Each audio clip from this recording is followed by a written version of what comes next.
G'day, I'm Dave White, and this is Harleys, Diners and Rides. So today's video is going to be on the topic of securing and transporting your motorcycles. Got a lot to share with you today, so hoping you'll stick around and join me.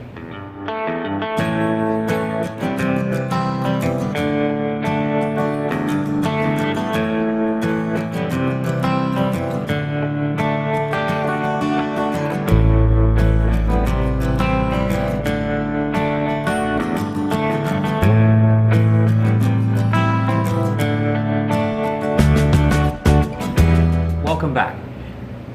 So part of what I do with my videos is share experiences of us riding our motorcycles, my wife Lorelei and I, traveling and really enjoying the open road. Today I thought I'd do a video on, because I've seen a number of YouTube videos on this, but I just thought I would share with you the way I have over the years secured and transported our motorcycles, to our destinations, whether it's, within a short drive or, across the country. Now, the products I'm going to be talking about in this video, there's not really an endorsement to them. I don't get anything from these companies, but at the same time, I have enjoyed their products and they've worked well for me. So I'll also point out the good things and also the challenges with these different things. So, just to share some of my experiences, the earliest time that I remember is being a young teenager. My brother and I, we both had little mini bikes. My dad had an old 1966 Chevy Impala, huge trunk on this, and it fit two little mini bikes. One was, I think it was an Arctic Cat mini bike, and the other one was one of those old ones that had a lawnmower engine in it, no suspension on the front or back, and a bit of a banana seat on it. And my dad used to load those into his trunk, along with the gas, the helmets, all the things that we would need for a day of outing. And my brother and I just truly enjoyed those parts. And that's where I started getting my roots for enjoying motorcycling and traveling. So we're going to talk about the different types of wheel chocks, and also very important is how to strap your bike down. Right? If you're on a long journey, the last thing you want to see when you open up the doors to your trailer or your toy hauler is one of your bikes laying on its side or leaning up against the other bike. So here's a question. Do you really need wheel chocks? Well, in my point of view, you do. The one thing you want to make sure is that the investment that you have put into your motorcycle is secure and safe for the journey to where you're going. Once you open the door, as I said before, the last thing you want to see is your bike laying on its side. Wheel chocks, I think, are essential for transporting your motorcycle. Now, are there exceptions to this? Absolutely. There's always exceptions to this. So in my case, we took a trip down to Newfoundland. In Nova Scotia, we got onto an ocean ferry, a 7-hour trip across the channel to Newfoundland. In that case there, they don't have wheel chocks. They also don't have very good straps. So in this type of situation here, where you are going to be planning a trip where you may have to strap your bike down and you're unsure of these things, taking your own straps with you, good planning will help you ensure that your bikes are secure. So you may be wondering why I'm holding a piece of wood. Well, that's going to be the first topic. One of the first things I did when I was younger, didn't have a lot of money. So what did I do? I had a motocross bike at the time, had a small trailer, small flat utility trailer, and build myself my own wheel chocks. Anyway, if you're on a budget, can you build wood? Absolutely.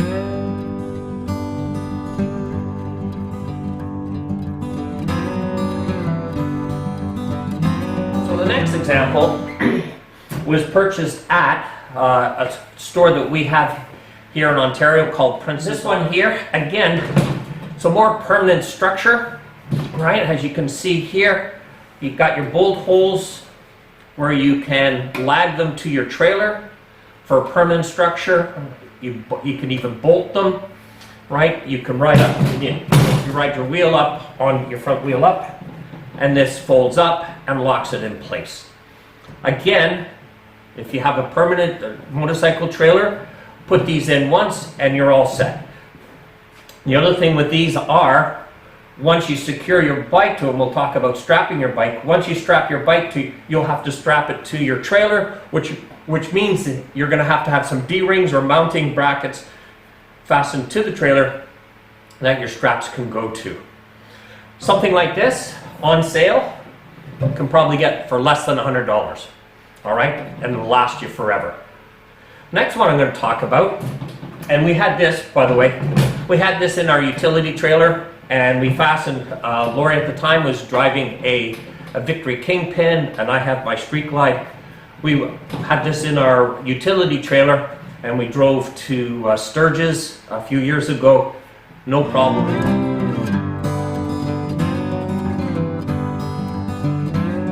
All right, the next one I'm going to show you is for when we moved up from the utility trailer to our cargo trailer. And we also used the cargo trailer once we got to our destinations.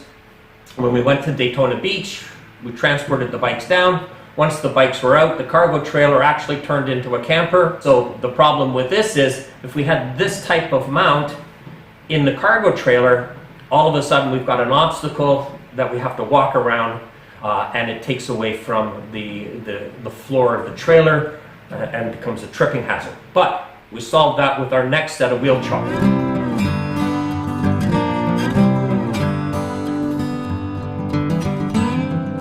So this set of wheel chocks, a little bit more expensive, and I'll just put these parts off to the side for now and I'll explain what they are. So this set of wheel chocks here, much the same as what I just showed you. All right, ride your wheel up and it's secure. The difference with this one is, and I'm going to take these apart here, is this. Nope, just came apart. So the way this works is this way. You have a mounting plate. This mounting plate bolts to your floor, through the floor, into the frame, or to some reinforced support underneath your trailer. So you do have to have access to the bottom part of your trailer. As you can see, it has, right, a couple of bolts that will fit in, slide up, and lock into place here, so that you now have the ability to mount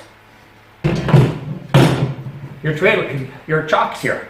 The chocks will just fit in, bolt it down, and you're secure and ready to go.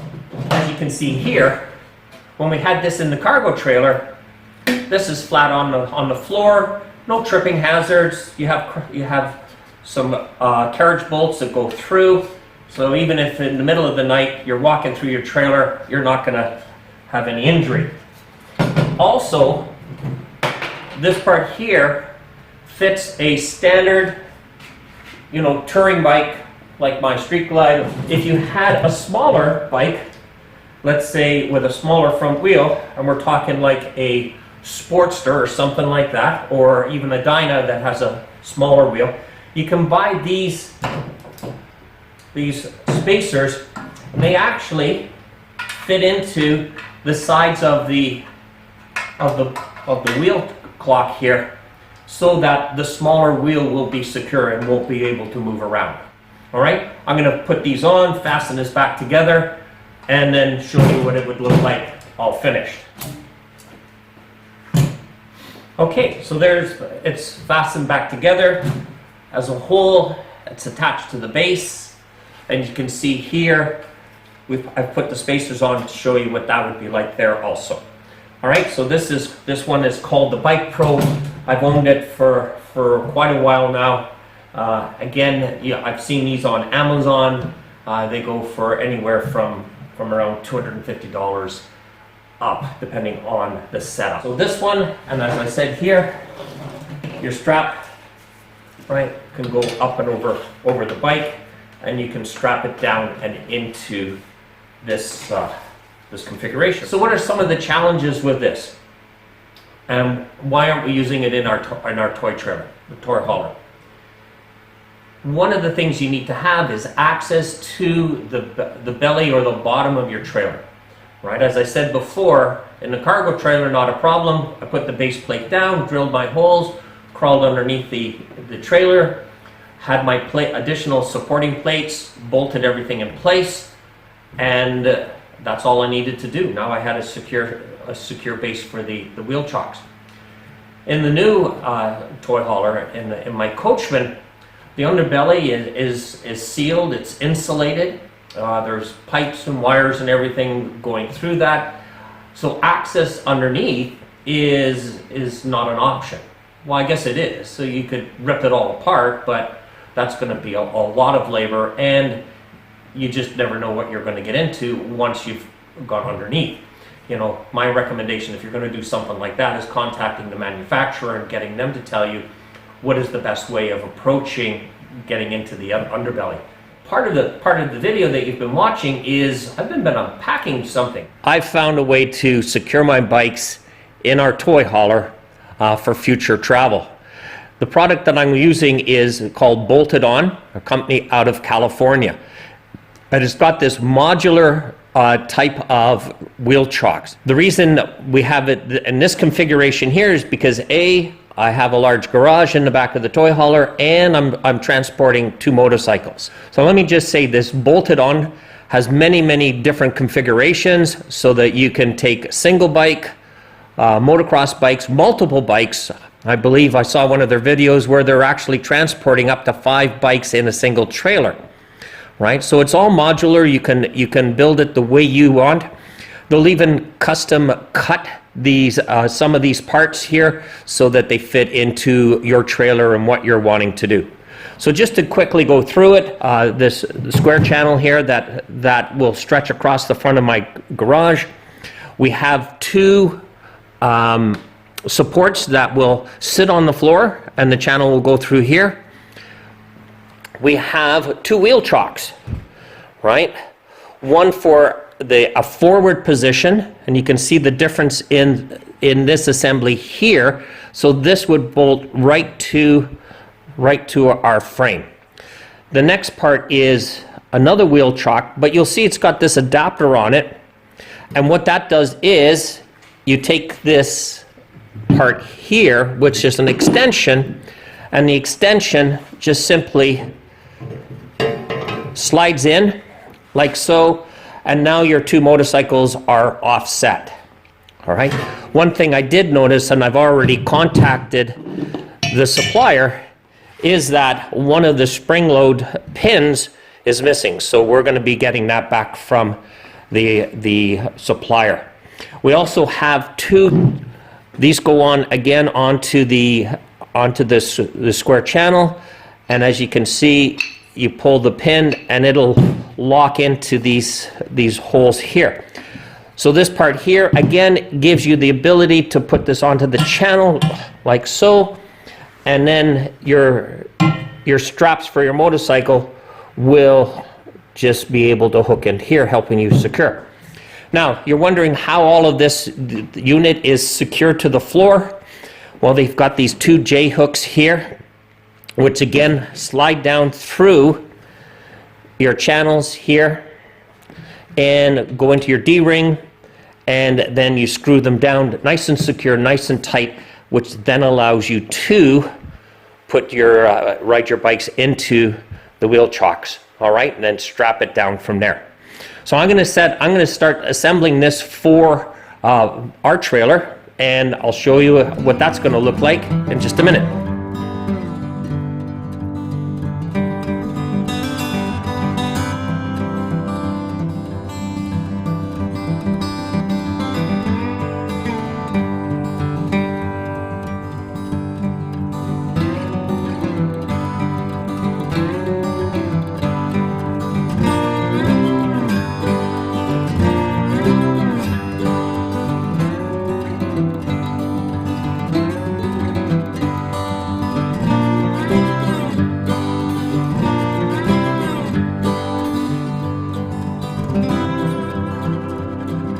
As you can see here, I've got it put together just temporarily. I may switch these 2 around depending on my D-hook positioning. right? This will be for my bike here. This one here will be for Lori's bike.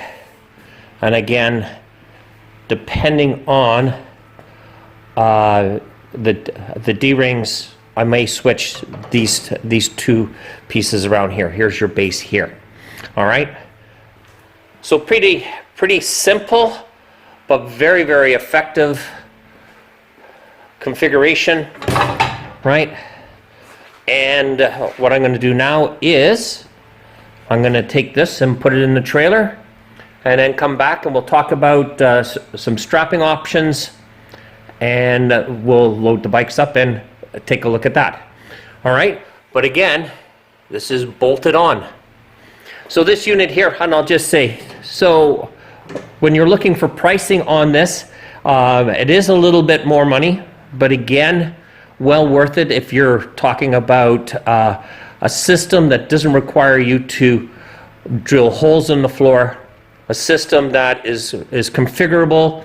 I can quickly take this from a 2 position for motorcycles, take one of these out or slide it off, put slide them to a configuration that would give you 1, right? Or even purchase more of the wheel chocks and add in another bike, depending on what we have for room.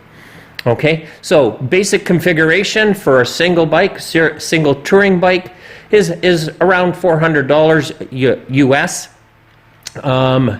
This system here was upwards just above $600. The one thing is, it's for us in Canada here, we're going to be purchasing this from the United States. They currently do not have a Canadian dealer for this or Canadian pricing, so you're going to be paying for this in US dollars, and then you're going to have your taxation and your cost of shipping it across the border.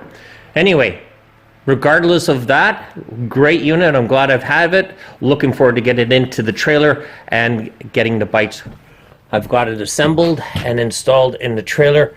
I did switch these around to give me some more room for strapping down, but all in all, what a great looking piece.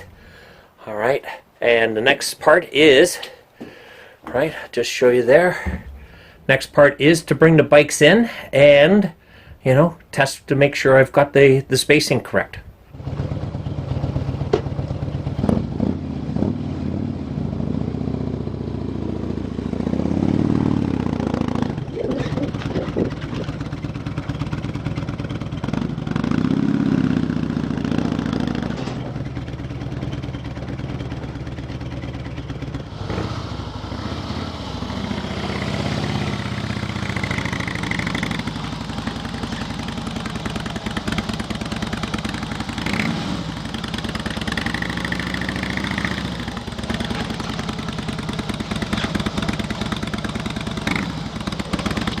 Well, again, thanks for joining us. I hope you found this video on wheel chocks and the different styles. Hope you find this useful. Next week, we'll be talking about strapping our bikes down, different ways to do that, and also my preference. Again, if you enjoyed our video, please consider subscribing to our channel. Love to hear from you. Leave a comment below. And for Harleys, Diners, and Rides, I'm Dave. Thanks for joining us, and we'll see you again next week.